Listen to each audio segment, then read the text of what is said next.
Hello class, आज का जो अपना टॉपिक है साइकोलॉजी के अंदर वो है अपना परसेप्शन।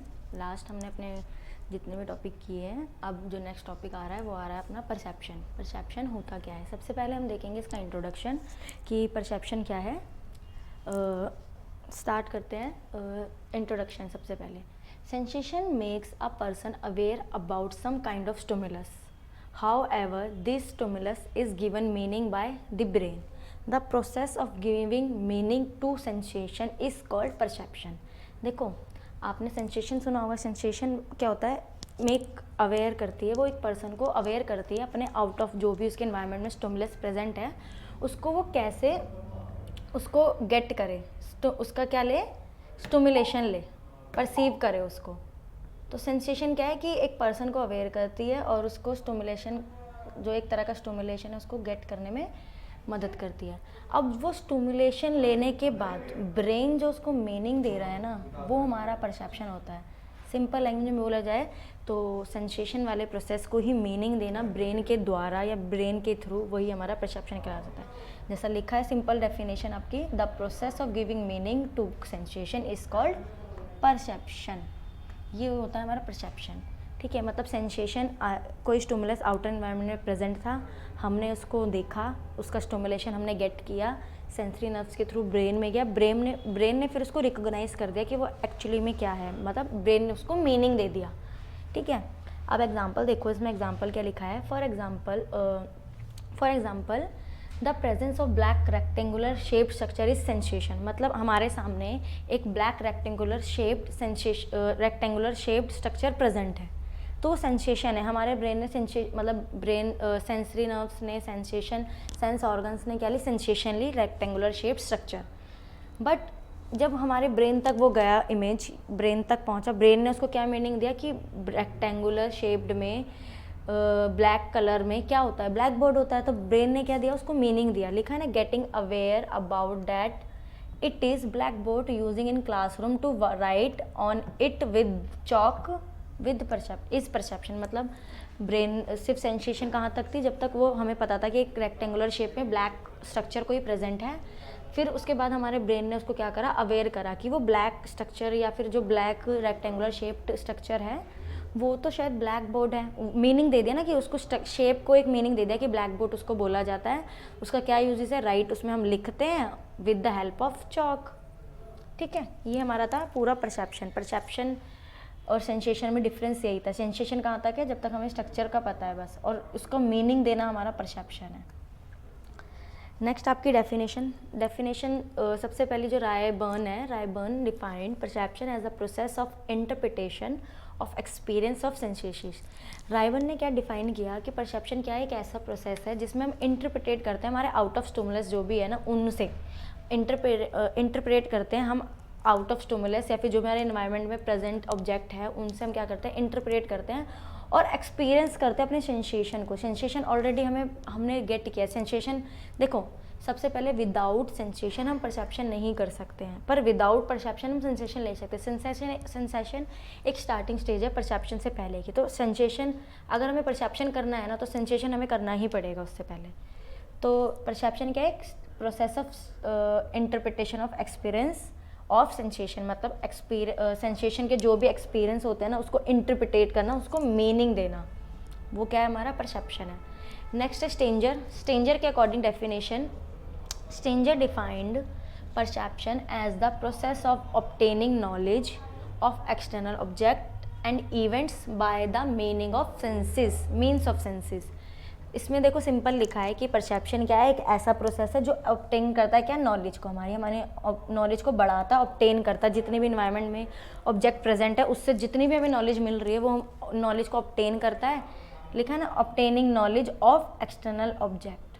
ठीक है, event bye mean of senses, मतलब सेंसेस जो हमारे सेंस ऑर्गन्स है उसके थ्रू ही क्या करता है, वो मीन किया जाता है, उससे लिया जाता है, फिर ब्रेन क्या करता है, उसको मीनिंग देता है। नेक्स्ट है आपका प्लिस बैरी के according, Pillsbury defined perception is fusion of sensation and memories. Perception क्या है, एक ऐसा प्रोसेस है जो फ्यूजन ऑफ सेंसेशन, फ्यूजन का मतलब जो सेंसेशन को ही मीनिंग दे रहा है।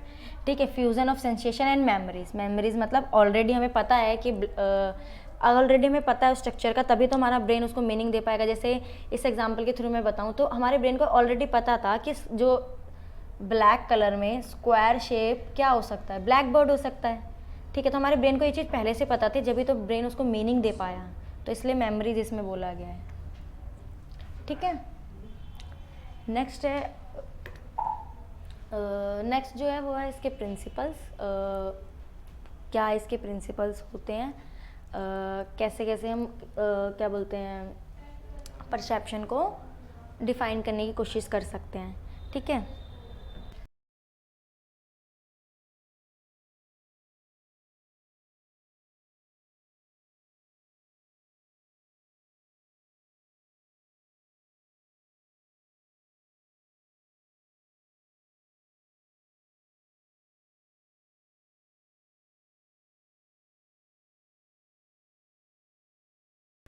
सबसे पहला हमारा जो प्रिंसिपल है वो है proximity.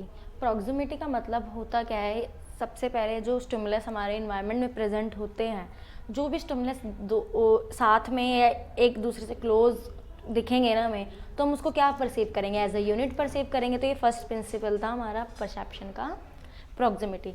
Stimulus that are close to each other at certain place and certain time. जब एक टाइम पे एक प्लेस पे दो स्टिमुलस साथ में खड़े होंगे या फिर परसीव होंगे हमें, तो उसको हम कैसे परसीव करेंगे, एज अ यूनिट, मतलब साथ में ही परसीव उसको हम करेंगे। जैसे आपका एग्जांपल ये डायग्राम के थ्रू देखो, देखो ये बहुत सारे सर्कल्स की लाइन्स दिख रही है आपको, ठीक है। ये सर्कल्स जैसे first row, second row, third row, fourth, ऐसे रोज दिख रही है ना काफ़ी, लेकिन फिर भी हमें रो इतनी सेपरेट हमें नहीं ऑब्जर्व होगी, नहीं परसीव होगी। हम इसको एज अ ग्रुप इसको परसीव करेंगे, इसको हम बोलेंगे ग्रुप ए, ये हमें ग्रुप ए परसीव होगा।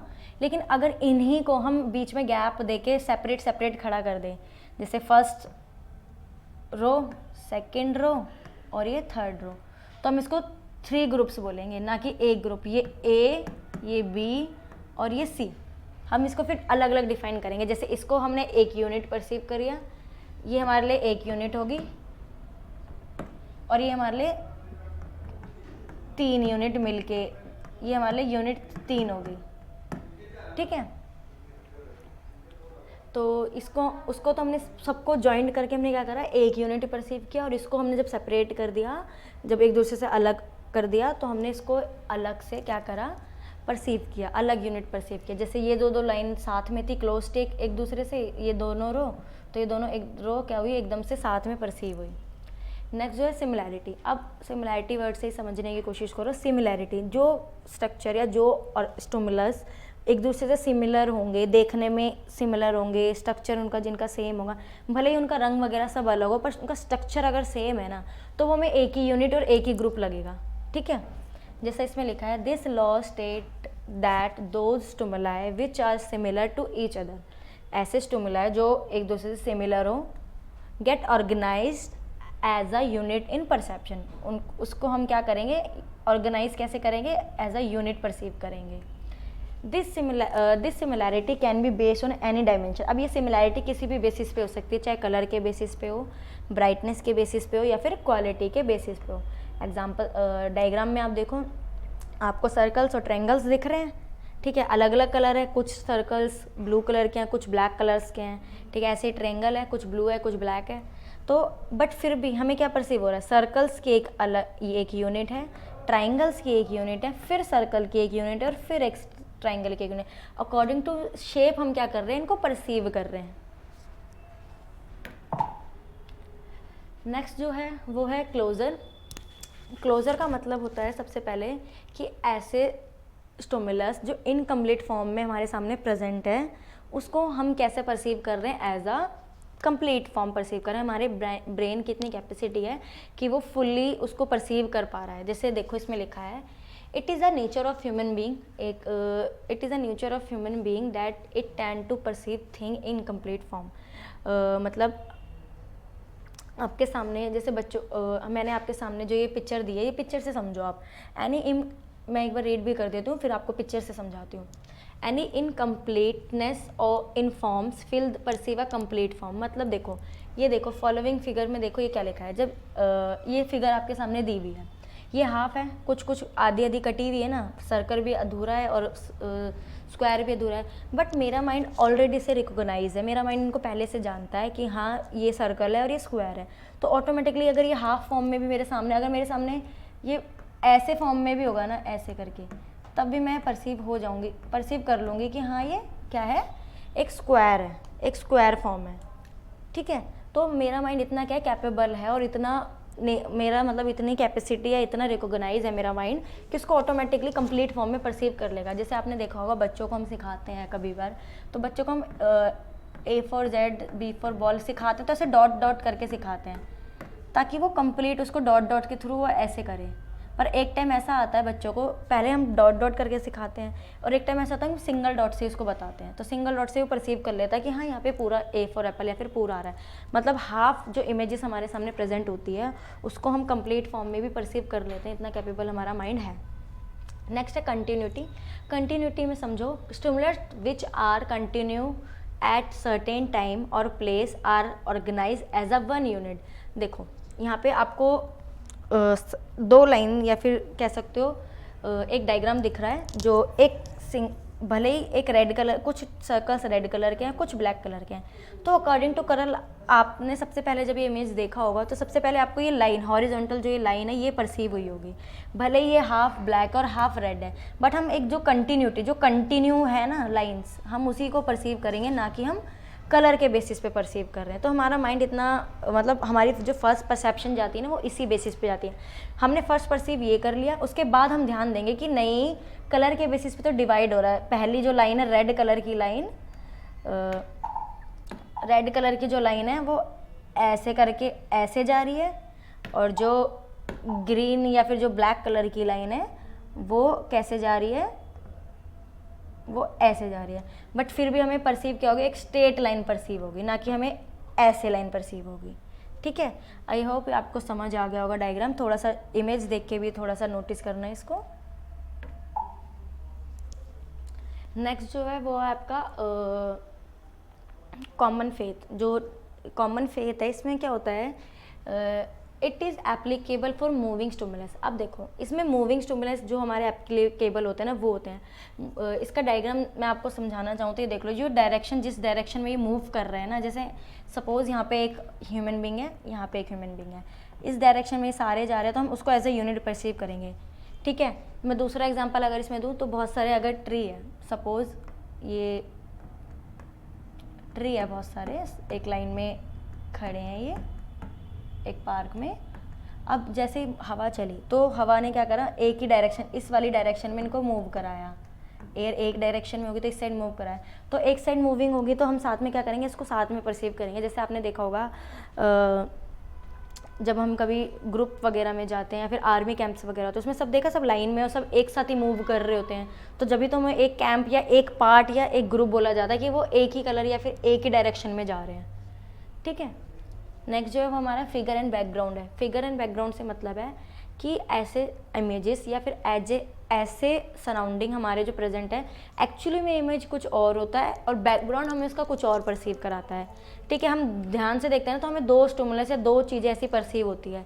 Whole environment around us can be divided into many figure, लिखा है ना, हमारे जितने भी इन्वायरमेंट है उसमें मैनी फिगर डिवाइडेड होते हैं, but all figure can not be perceive at a same time. मतलब एक टाइम पे हम एक सारे ऑब्जेक्ट को या फिर सारे फिगर्स को परसीव नहीं कर सकते हैं, ठीक है। When attention is focused on one figure then rest of the environment become background. Simple सा देखो, मैं एग्जांपल ये इमेज से समझाती हूँ आपको।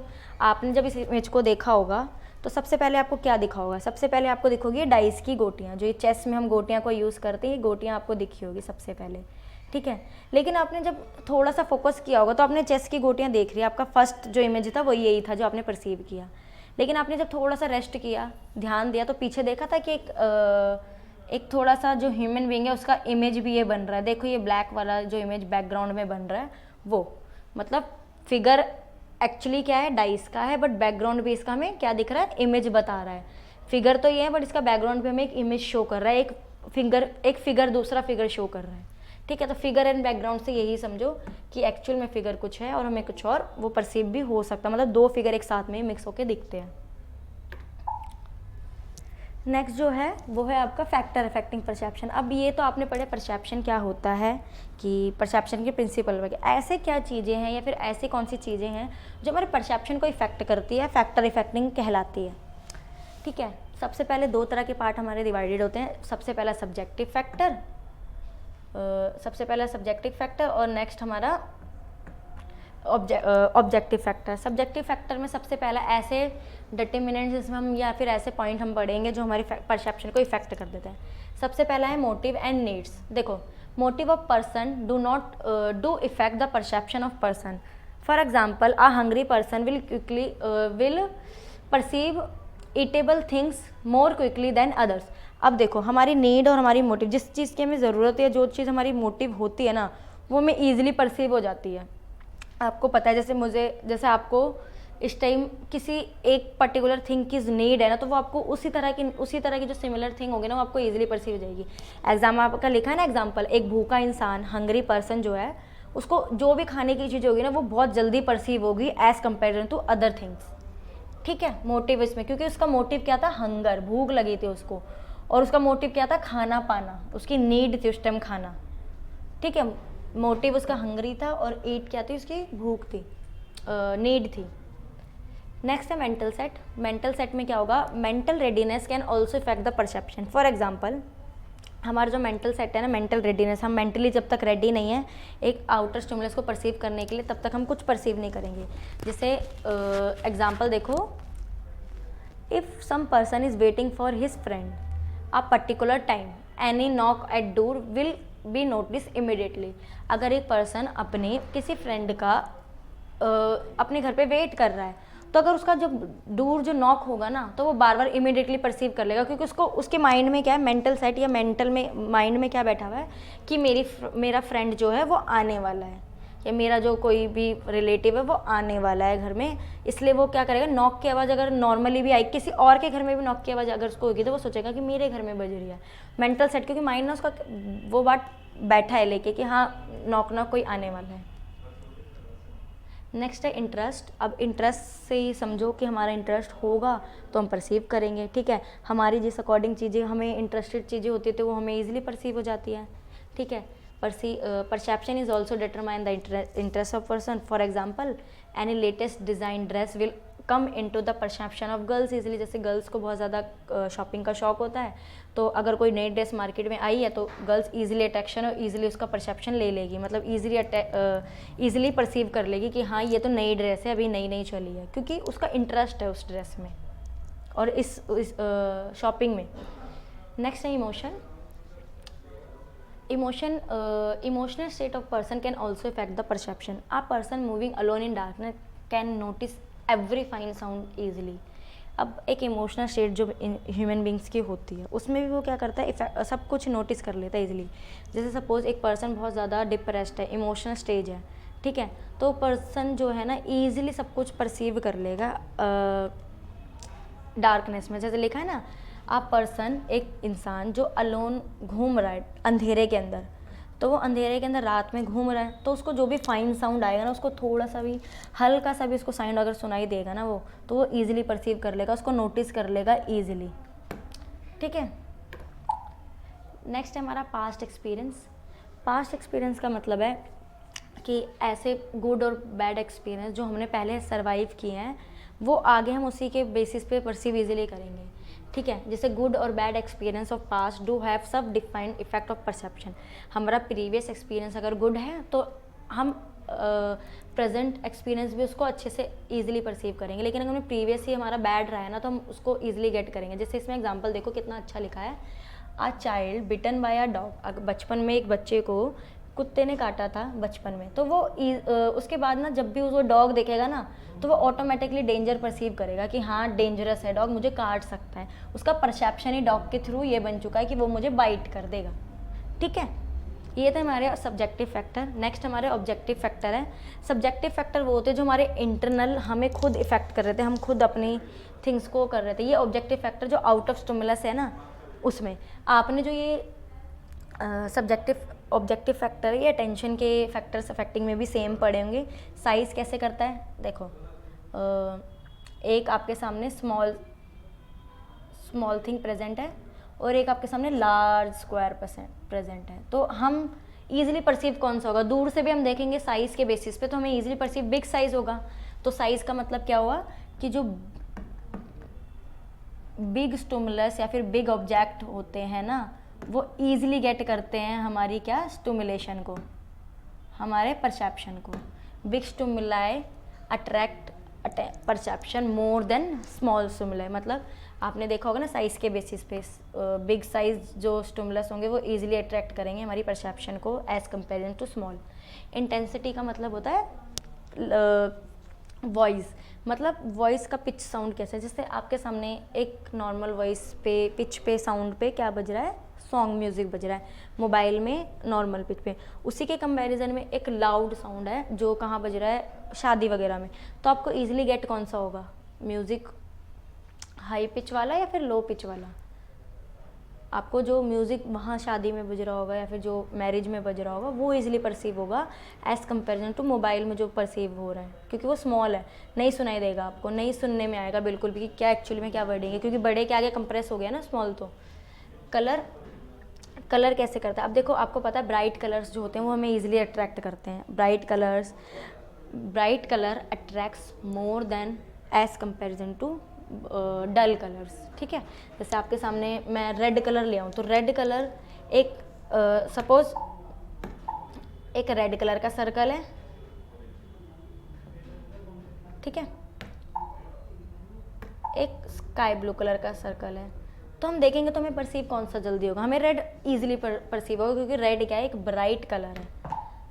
रेड क्या है हमारा, एक ब्राइट कलर है, इसलिए हमें इजीली परसीव होगा रेड कलर। रेयरनेस का मतलब जो कम होने वाली चीज़ें हैं वो इजीली परसीव होगी। जैसे सपोज एक नॉर्मल टाउन है, उस टाउन में अगर हाथी आ जाए तो क्या होगा, आपको रेयरनेस लगेगी। वो कभी कभार होने वाली चीज़ है रेयरनेस। नॉर्मली पीपल घूमने को मिलते, नॉर्मली सोसाइटी के अंदर आपने लोगों को देखा होगा घूमते हुए, लेकिन वहाँ पे नॉर्मली हाथी घूम रहे हैं, तो वो क्या है, एक अनरेयर चीज़, मतलब रेयर चीज़ है जो कभी कभार हैपन होती है, तो वो इजीली अट्रैक्शन और इजीली परसेप्शन गेट करेगी हमारा।